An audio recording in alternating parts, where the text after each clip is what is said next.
اللہ تعالیٰ نے قرآن مجید میں ارشاد فرمایا کہ الأخلاء یومئذ بعضهم لبعض عدو إلا المتقین۔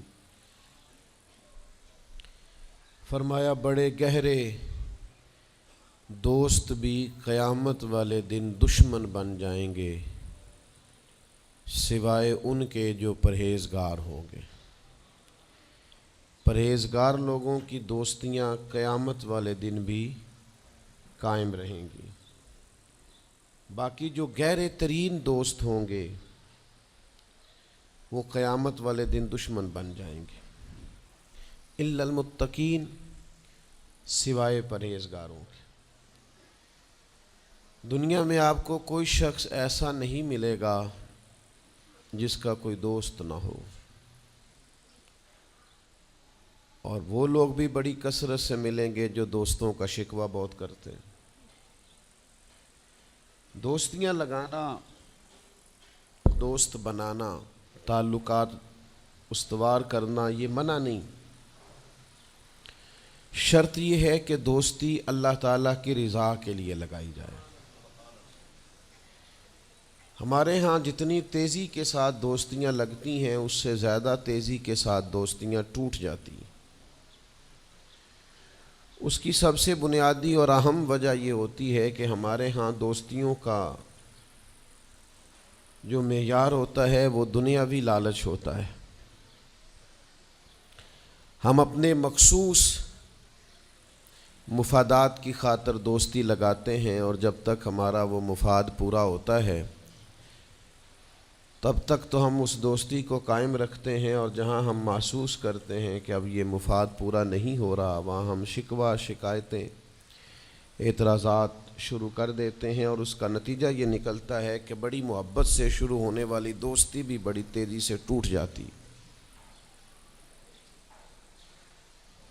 تو میرے بھائیوں یاد رکھیے گا کہ دوستی اور تعلق قائم رکھنے کے لیے سب سے اہم اور سب سے بنیادی ضرورت یہ ہے کہ دوستی محض اللہ کی رضا کے لیے لگائی جائے۔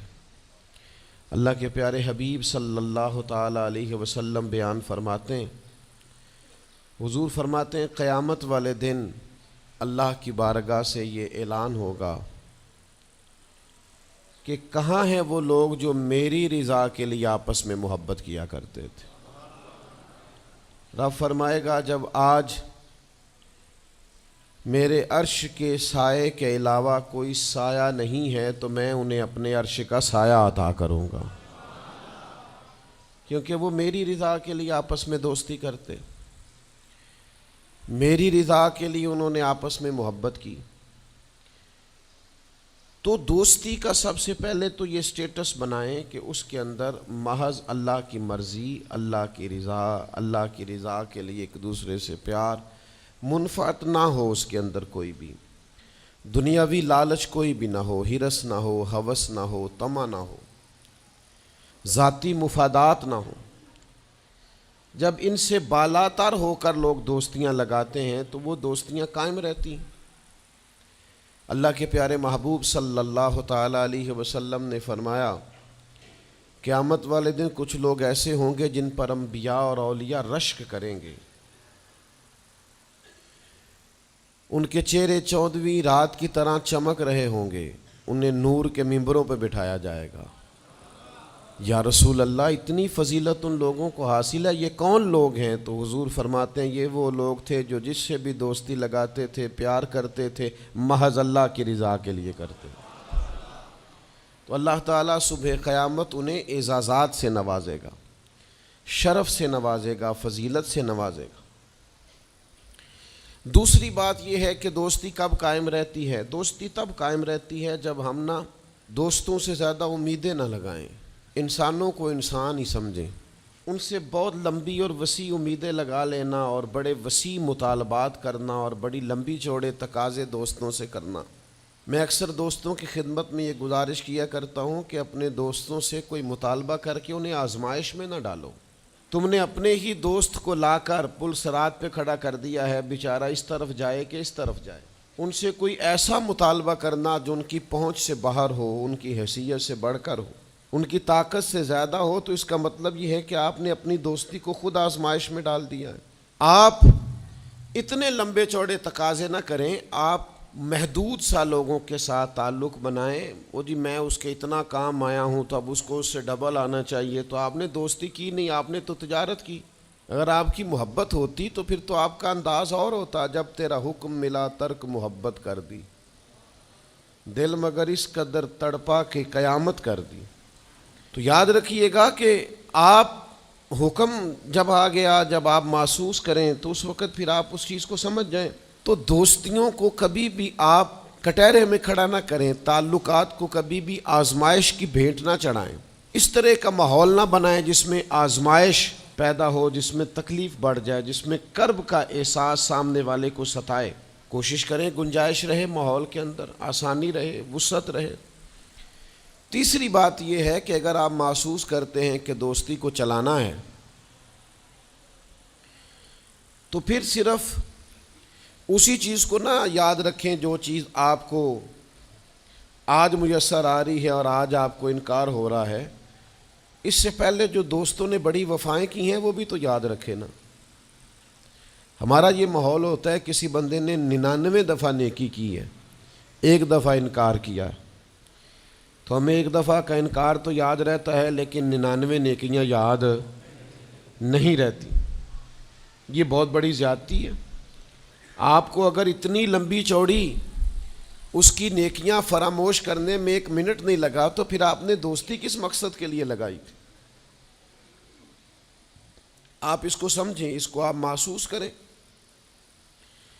تو میں نے یہ دیکھا ہے زندگی میں کہ لوگ چاہتے ہیں کہ روز ان کا مطالبہ پورا کیا جائے، روز ان کا مطالبہ پورا۔ ہمارے ایک دوست تھے، بزرگ تھے، تو وہ سلسلہ طریقت کو چلاتے تھے، خانقاہ نظام کو، نظم کو لے کے چلنا مشکل ہوتا ہے۔ تو ان کے ایک مرید نے شکوہ کیا، اس نے کہا کہ حضرت پہلے آپ بڑا وقت دیتے تھے، اب آپ ٹائم نہیں دیتے۔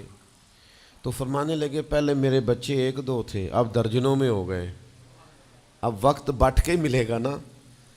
والد پہلے ایک پر توجہ دیتا ہے، بچے 4 ہو جائیں تو ٹائم تقسیم، بات کی سمجھ آ رہی ہے؟ تو وقت تقسیم ہو کے ملے گا نا جب بچے بڑھ جاتے ہیں۔ اور فرمانے لگے ابھی تو میرے سمجھ لو 10-15 بچے ہیں، تو جب پوتے نواسے نواسیاں ہو گئے تو یہ اور زیادہ بٹ جائے گا، پھر اس میں اور زیادہ تقسیم کار ہو جائے گی۔ تو پھر اس طرح کر کے ماحول میں تقسیم ہو جاتی، اور یہ ہوتا ہے، یہ ایک صورت ہے۔ آپ دیکھیے نا، کبھی ایسا بھی ٹائم تھا حجر اسود پر کہ اس کو ہاتھ لگا کے آپ چوم لیتے تھے، اور ڈھیروں وقت صحابہ اس پر چہرے رکھ کے رویا کرتے تھے۔ پھر ایسا وقت آیا کہ چھڑی لگا لو بھائی، چھڑی لگا کے پیچھے ہٹ جاؤ، اور اب ایسا ٹائم ہے کہ آپ دور سے استلام کر لیں۔ اب اگر آپ کہیں کہ مسلمان دیکھو جی حجر اسود کو تو ہاتھ لگانے کا موقع ہی نہیں مل رہا، تو بھئی نبی پاک نے تو فرمایا میں قیامت والے دن کثرت امت پر فخر کروں گا کہ میری امت زیادہ ہے۔ تو یہ تو تعداد کا بڑھنا، یہ تو کثرت کا ہونا، یہ تو باعث ناز اس کو سرکار نے کہا۔ اب آپ دائروں میں محدود کرنا چاہتے ہیں، آپ اس طرح کا ماحول بنانا چاہتے ہیں کہ کوئی شخص مقید ہو جائے، وہ اس دائرے سے باہر نہ نکلے، تو یہ تو بات درست نہیں ہے۔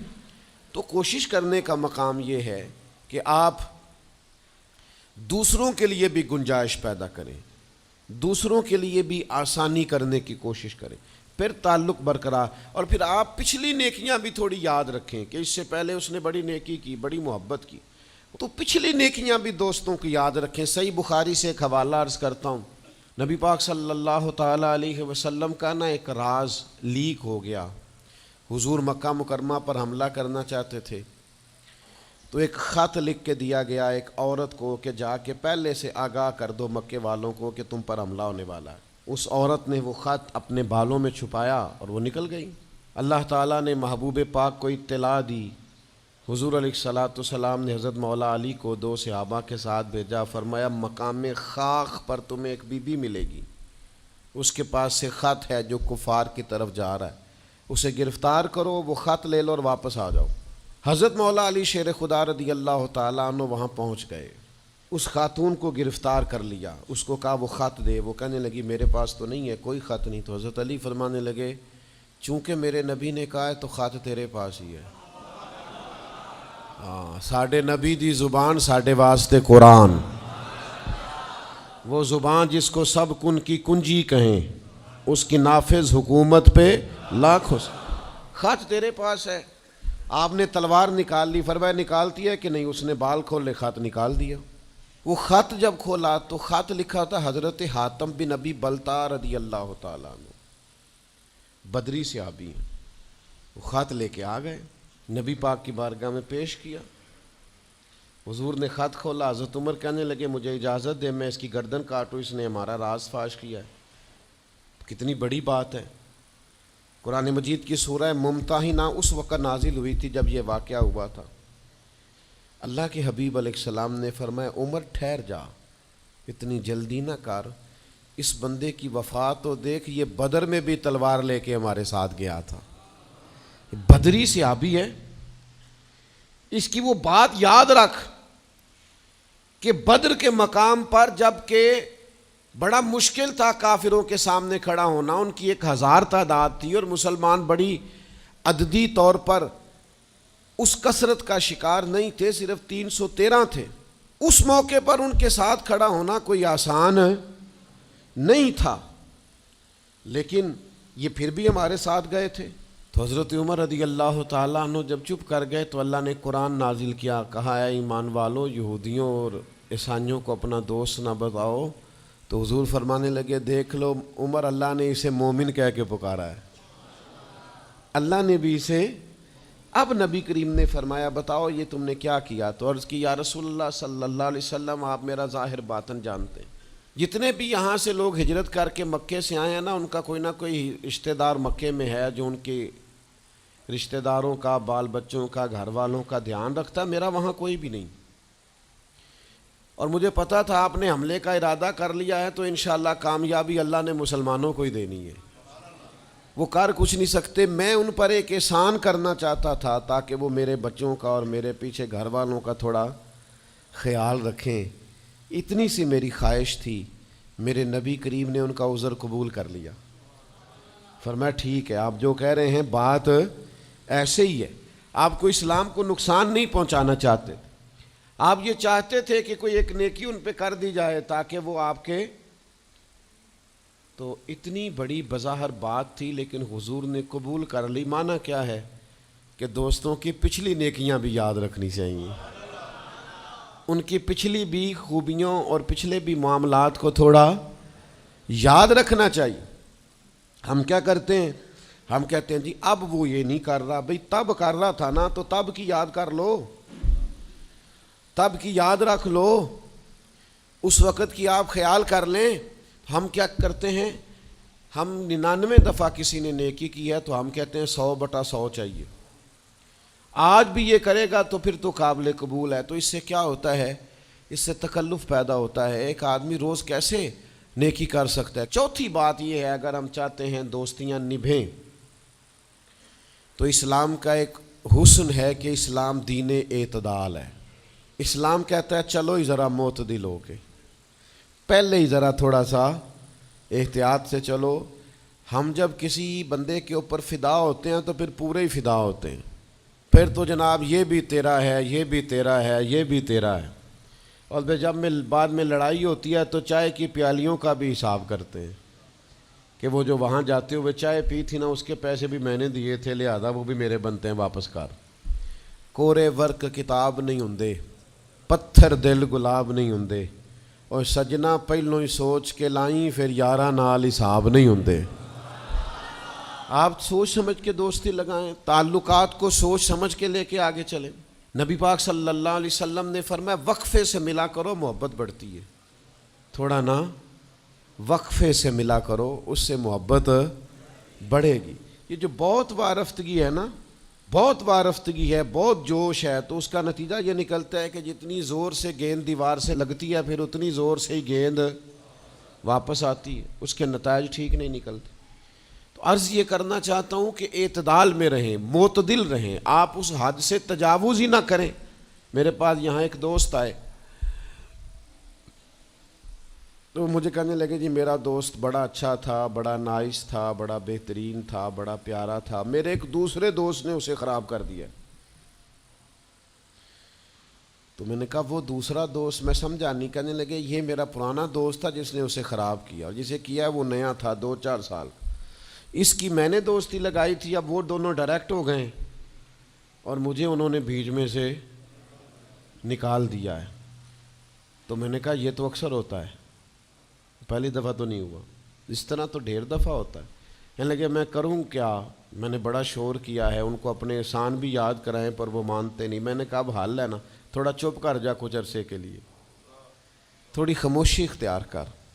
جو چپ کر جاتا ہے وہ بھی بچ جاتا ہے. اگر تم چاہتے ہو کہ یہ دوستی پھر سے بحال ہو جائے تو زیادہ شکوے نہ کرو, زیادہ شکایتیں. ہم بعض اوقات اعتراضات اتنے کر بیٹھتے ہیں, شکوے اتنے کر بیٹھتے ہیں, اپنی زبان سے باتیں اتنی نکال بیٹھتے ہیں کہ دوبارہ پھر دوستی کا بحال ہونا ممکن ہے. ایک حدیث یاد رکھیں گے اگر سناؤں آپ کو تو. نبی پاک صلی اللہ تعالیٰ علیہ وسلم نے فرمایا کسی سے دشمنی بھی کرو تو اعتدال سے کرو, ہو سکتا ہے کل کو وہ تمہارا دوست بن جائے. اور فرمایا کسی سے دوستی بھی کرو تو اعتدال سے کرو, ہو سکتا ہے کل یہ دشمن بن جائے. دوستی اور دشمنی میں یہ جامع ترمذی میں حدیث, اعتدال کا رستہ نہ چھوڑو, معتدل رہو. سارے راز ہی دے بیٹھنا, ساری باتیں پہلے کر لینا اور اعتراض کرنا, اب تو شکوے بھی پھر سارے ہی کر لینا. دوست کو اس کی کمزوریوں کا بھی پتہ ہوتا ہے, وہ ساری کمزوریاں بھی اس کی بیان کر لینا, اس کو بھی بتانا, اس کو بھی بتانا, اس سے بھی ذکر کرنا. تو یہ انداز درست نہیں ہے. آپ معتدل انداز میں دوستی لگائیں, اعتدال کے ساتھ چلیں, شکوے زیادہ نہ کریں, اعتراض زیادہ نہ کریں. وہ بے وفا ہی صحیح پھر بھی یار اپنا, چلو اس میں کمی ہے, وہ اس میں بے وفائی ہے, پر سجن تو اپنا ہے نا. تو دوستی ہماری ہے اس کے ساتھ, اس کی کمزوریوں کو چھپائیں. آپ اس معاملے پر تھوڑا سا اپنے ظرف کو کشادہ کریں, آپ تھوڑی وسعت پیدا کریں. ہم سمجھتے نہیں چیزوں کو, ہم غور نہیں کرتے, اس خاص انداز میں چیزوں کو نہیں لیتے جس انداز میں چیزوں کو لینا چاہیے. ہماری ذاتی کمزوریاں ہوتی ہیں اور ہم ان کمزوریوں کا دوسروں پہ ڈال دیتے ہیں, کہتے ہیں وہ بے وفا نکل آیا. بھئی آپ بھی حد سے زیادہ فریفتہ تھے, اب آپ ہی حد سے زیادہ اعتراض کر رہے ہیں. حضور نے فرمایا جس کی تعریف کر لو پھر دوبارہ اس پر کبھی تنقید کر جو بیٹھے ہیں, تعریف تو ختم ہو گئی بات. پھر تھوڑی چشم پوشی کرو, انسانوں میں کمیاں بھی ہوتی ہیں. تو دوستی کو صحیح طور پر آگے لے جانے کے لیے چھٹا سبق یہ ہے کہ تھوڑی سی نا عادت عیب پوشی کی بھی بنائیں. تھوڑا پردہ پوشی کا مزاج ہو تو پھر بھی ذرا دوستی آگے. سمجھ آ رہی ہے بات کی؟ تھوڑی سی نا نظر عیب پوشی والی بھی. کچھ لوگوں کی تنقید کی آنکھیں اتنی زیادہ کھلی ہوتی ہیں کہ وہ بیچارے کسی جگہ بھی تعلق نہیں رکھ سکتے. جہاں جاتے ہیں انہیں کمیاں ہی کمیاں نظر آتی ہیں, خامیاں ہی خامیاں نظر آتی ہیں. ان کا مزاج ہی نہیں ہوتا کسی عیب کو چھپانے کا. تو آپ جس جگہ پہ موجود ہیں, جس جگہ آپ کے تعلقات ہیں, جہاں دوستی ہے, جہاں محبت ہے, وہاں تھوڑا سا عیب پوشی کا بھی مزاج ہونا چاہیے. نبی پاک علیہ السلام نے فرمایا تو کسی مسلمان کی دنیا میں پردہ پوشی کر دے, اللہ قیامت والے دن تیری پردہ پوشی فرما دے. آپ تھوڑا سا اس کا عیب چھپا دیں, بات ختم ہو گئی. تھوڑی سی پردہ پوشی کر دیں. دیکھیں نا, ہمیں حکم دیا گیا ہے شریعت میں, کسی شخص کا انتقال ہو گیا, اب کچھ لوگ اس کے غسل میں شریک ہیں, تو ان کو حکم یہ ہے کہ اگر تم نے کوئی اچھی بات دیکھی نا, خوبی دیکھی, چہرہ کھل گیا ہے, جسم تر و تازہ ہے, تو یہ سب کو بتاؤ. اور اگر تم کچھ ایسی چیز دیکھو کہ بیماری کی وجہ سے جسم اکڑ گیا ہے یا کسی وجہ سے چہرے پہ کوئی سیاہی آ گئی, جو کسی سے ذکر نہ کرو. جانے والے کے لیے تم اچھی چیزوں کو تو بیان کرو لیکن نقائص کو کبھی بھی بیان نہ کرو. اور نبی پاک علیہ السلام نے فرمایا اذکروا محاسن موتاکم, جب تم میں سے کوئی دنیا سے چلا جائے تو اس کی اچھی اچھی باتوں کا بیان کرو, اس کی اچھی اچھی باتوں کا ذکر کرو, اس کی خیر والی باتیں ڈھونڈ کے لوگوں کو سناؤ. یہ خوبی پائی جاتی تھی, یہ خوبی پائی جاتی تھی, یہ خوبی پائی جاتی. میں تھوڑے دنوں کی بات ہے, ایک جگہ پہ میں حاضر تھا, تو ایک صاحب وہاں اپنے ہی دوستوں کے کسی جھوٹ کا ذکر کر رہے تھے اور وہ کہتے ہی جا رہے تھے بڑا غلط ہے، بڑے جھوٹ بولتا ہے، بڑے جھوٹ بولتا ہے، بڑے جھوٹ بولتا ہے۔ تو ایک آدھ دفعہ میں نے ان سے کہا کہ چلیں چھوڑیں، کوئی اور موضوع بھی ڈسکس کریں۔ تو پھر انہوں نے کہا جی وہ بے وفا بھی بڑا ہے، مطلب پرست بھی بڑا ہے۔ پھر میں نے کہا چلیں کوئی اور موضوع بھی چھیڑیں۔ انہوں نے کہا نہیں جی وہ بندہ ہی بڑا غلط ہے۔ میں نے ان سے کہا ایک بات کروں؟ کہنے لگے کر لے۔ میں نے کہا آپ کو اس سے پیار بڑا ہے؟ کہنے لگے وہ کیسے؟ میں نے کہا آپ اس کا موضوع چھوڑنے کو تیار ہی نہیں۔ یہ جو آپ شکوہ کر رہے ہیں نا، اس کو نچوڑے نا تو اس کے اندر سے محبت چھلکتی ہے۔ آپ اس کا موضوع چھوڑنے کو تیار، یہ جو ہر بات پہ اب کبھی آپ کہتے ہیں جھوٹا بڑا ہے، کبھی کہتے ہیں بدعہد بڑا ہے، کبھی آپ کہتے ہیں وہ مطلب پرست بڑا ہے، تو 3-4 دفعہ آپ سے کہا موضوع بدل دیں تو نہیں نہ بدل رہے۔ اس کا مطلب یہ ہے کہ آپ کو اس شخص سے محبت۔ تو یہ جو آپ شکوے کر رہے ہیں نا بار بار، اسے بھی نچوڑیں تو اس کے اندر سے محبت چھلک رہی ہے۔ وہ جو باپ بار بار کہتا ہے نا فلانا منڈا میرا بڑا نافرمان ہے، تو اصل میں والد کو پیار ہوتا ہے۔ وہ بار بار جو اس کا ذکر کرتا ہے، بار بار لوگوں کے سامنے، اچھا بچہ کہہ رہا ہوتا ہے مجھے بدنام کر رہے ہیں، یہ دیکھیں جی بار بار ہر جگہ سے یہ میری شکایتیں کرتے ہیں، تو اصل بات کیا ہوتی ہے؟ اصل بات یہ ہوتی ہے کہ اس بندے کو اس سے محبت بہت زیادہ ہے، وہ چاہتا ہے اس پیار کے سبب سے، اس محبت کی وجہ سے کہ وہ بار بار اس کا ذکر کرے، بار بار اس کا تذکرہ کرے، تو تھوڑی عیب پوشی کا مزاج بنائیں، تھوڑا درگزر کی طبیعت بنائیں، تھوڑا ماحول کے اندر اس طرح کا مزاج لے کے آئے۔ ہم دوستوں سے میں اکثر ایک بات کرتا ہوں، ہم نہ صرف خامیاں یاد رکھتے ہیں، خوبیوں کا ذکر نہیں کرتے۔ اس کا نتیجہ یہ نکلتا ہے کہ ہماری دوستیاں تیزی سے ختم ہوتی ہیں، تعلقات زیادہ دیر پا ہوتے نہیں، چلتے نہیں۔ ہمیں کرنا یہ ہے کہ ہمیں اللہ کی رضا کے لیے دوستی کرنی، اللہ کی رضا کے لیے لوگوں سے پیار کرنا، اللہ کی رضا کے لیے اللہ کے بندوں کی باتیں سننی، اللہ کی مخلوق سمجھ کے لوگوں کی خوبیاں دیکھنی، اللہ کے بندے سمجھ کے ان کے اندر پائی جانے والی باتوں کو ہم نے اخذ کرنا۔ اگر ہم تعلقات میں لالچ لائیں گے، ذاتیات لائیں گے، زیادہ امیدیں لگائیں گے، اس کا نتیجہ ٹھیک۔ ایک بزرگ غریب تھے پھر امیر ہو گئے، تو کسی نے ان کو مبارک دی کہ بڑی بات ہے آپ کو اللہ نے بڑے پیسے دیے ہیں، تو فرمانے لگے یار پہلے جو یار تھا وہ میرا دوست تھا، اب تو ڈھیر سارے لوگ میری جیب کے دوست ہیں، اب تو جیب کا رشتہ ہو گیا ہے لوگوں کا، ڈھیر سارے لوگوں کا۔ تو دوستیوں میں اخلاص لائیں، خلوص لائیں، ساری زندگی یہ طے کریں کہ میں نے دوست کے کام آنا ہے، پر میں نے دوست کو کام کہنا نہیں، میں نے اس کی خدمت کرنی ہے لیکن کبھی اسے اپنی خدمت کے لیے مجبور، جس حد تک ہو سکے اس کی مدد کرنی ہے لیکن کبھی اسے اس تکلیف میں ڈالنا، یہ مزاج پیدا کریں۔ آپ کو اس دوستی میں روحانیت محسوس ہوگی، اس تعلق کے اندر آپ کو ٹھنڈک محسوس ہوگی، لیکن جب شائبہ ایک نقطے کا بھی ذاتی لالچ کا آ جائے گا نا، پھر اس میں ٹھنڈک نہیں رہے گی، اس میں وہ خوبی نہیں رہے گی جو کہ ہونی چاہیے۔ اللہ تعالی ہمیں سمجھنے کی توفیق دے۔